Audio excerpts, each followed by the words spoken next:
नमस्कार दोस्तों। अभी एक नया मामला सामने आया है करीब 2000 करोड़ रुपए का। अब आप लोगों में से बहुत लोगों का रिएक्शन ये होगा, हो क्या ये कब हुआ कब। तो ये मामला है 2008 का और इस केस के सीधे सीधे तार जुड़े हुए हैं कांग्रेस पार्टी से और इसलिए इन सो कॉल्ड सेकुलर लोगों ने इस पर वीडियो बनाई भी नहीं है क्योंकि फंडिंग नहीं आती। आपने सुना होगा हॉर्स ब्लेंडर के बारे में, जो कि घोड़े को सिर्फ सामने की तरफ दिखाता है।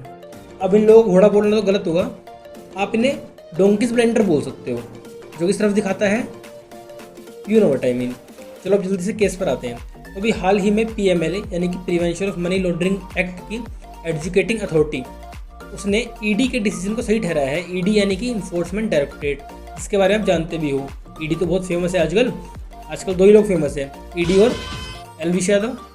तो ईडी के डिसीजन को सही ठहराया है, जिसमें ईडी ने 750 करोड़ रुपए की प्रॉपर्टी अटैच कर दी है। अटैच का मतलब होता है कि प्रॉपर्टी पे रोक लगा दी है, उस प्रॉपर्टी पर कोई काम नहीं होगा, कुछ भी नहीं होगा, ना वो बिकेगी ना वो खरीदी जाएगी। तो दरअसल इस मामले की शुरुआत होती है 1937 से। उस टाइम एक कंपनी बनी थी जिसका नाम था एसोसिएट जर्नल लिमिटेड। ये कंपनी एक न्यूज़पेपर चलाती थी जिसका नाम था नेशनल हेराल्ड न्यूज़पेपर। ये न्यूज़पेपर बेसिकली नेशनल मूवमेंट को बढ़ाने के लिए था। तो ऑब्वियसली अंग्रेजों ने इसे बैन कर दिया और आज़ादी के बाद यानी कि 1937 से ये न्यूज़पेपर दोबारा शुरू हुआ, लेकिन धीरे धीरे इसकी पॉपुलैरिटी कम होती चली गई और 2008 तक आते आते ये कर्जे में डूब गया और बंद कर दिया गया। अब थोड़ा ध्यान से सुनना, क्या होता है 2008 में एक नई कंपनी बनती है जिसका नाम था young India limited.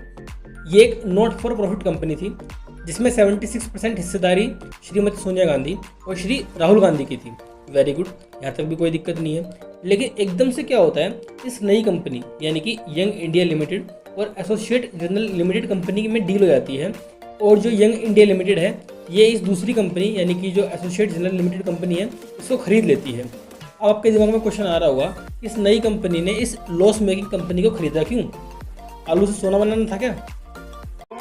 Good question, you are a good question. जब कोई कंपनी खरीदी जाती है तो उस कंपनी के सारे एसेट बिक जाते हैं, यानी कि एसोसिएट जनरल कंपनी के सारे एसेट अब यंग इंडिया कंपनी के पास आ गए थे और इन एसेट में थी प्रॉपर्टी, वो भी पॉश एरियाज में, और अगर उसकी कीमत निकालें तो वो करीब 2000 करोड़ रुपए की होगी।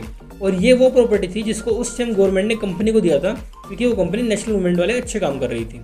अब आप जानकर हैरान हो जाओगे कि ये डील हुई थी सिर्फ 50 लाख में, यानी कि एक लॉस मेकिंग कंपनी को 50 लाख में खरीदा और 2000 करोड़ रुपए आ गए। कैसे भाई?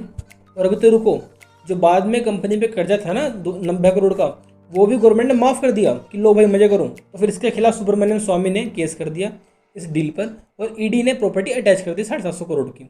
फिर कांग्रेस पार्टी ने पीएमएलए के तहत एडजुकेटिंग अथॉरिटी में अपील करी, लेकिन उन्होंने भी ईडी के अटैचमेंट को सही ठहराया। तो ये था पूरा केस। बताना अपने विचार कमेंट बॉक्स में। बाकी मिलते हैं नेक्स्ट वीडियो में, तब तक के लिए जय हिंद।